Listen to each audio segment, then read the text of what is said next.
Abay, sinasabi ko, rado yung halaman ko. Ay, naku, humanap ka nga ng sarili mong bakuran. Huwag ka dito maglaro sa bakuran ko ng bola-bola mo, ha? Humanap ka doon, umalis ka. Sungit nyo naman po, Lola. Kaya kayo lagi iniwan ng mga anak nyo, eh. Kasi ang sungit nyo, eh. Magpakabayat kasi kayo. Para di kayo nag-iisa dyan sa bahay nyo. Abay, ano sabi mo? Gusto mo tinilasin kita, ha? Ha? Umalis ka nga dito. Huwag ka nang babalik ditong bata ka, ha? Napakabastos mo. Si Kuya Errol mo, anak, makakapunta ba? Eh, kaya ko nga dinamihan yung handa ko dito para makompleto tayong lahat, eh.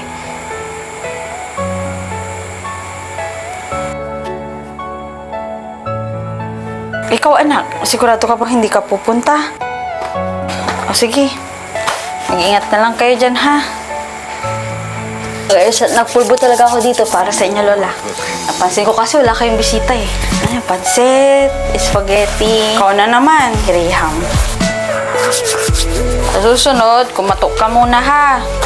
Hindi yung basta-basta ka na lang pumapasok dito. Kumatok ako, di mo lang narinig. Ma. Anak, dito lang ako para ibigay yung binabali niyo sa aking pera. Anak, halika!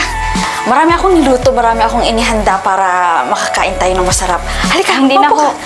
Alis din naman po ako agad. I-take out mo na lang. I-take out mo na. Ito, sandali lang. Hindi na ako, diba? Aalis na nga ako. Huwag niyo na nga pong pinipilit kung ano yung gusto niyo. Aalis na ako. Happy birthday na lang po.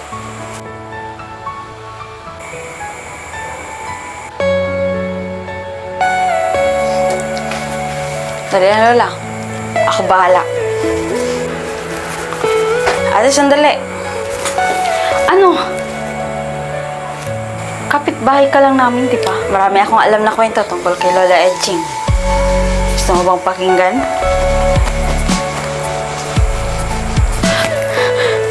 Ma? Ma, bakit hindi niyo sinabi agad na may taning na ang buhay ninyo? Ha? May taning? Oo. Sinabi ko ng batang kapitbahay natin. Pero huwag kayong mag-alala, Ma, ha? Mula ngayon, dito na ako titira.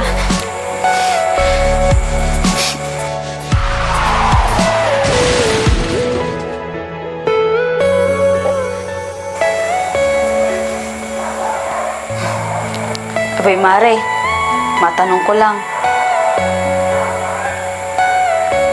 Nasaan na yung batang palaboy dito? Yung palaging naglalaro ng bola-bola dyan sa tabi-tabi. Ang alin, Mare?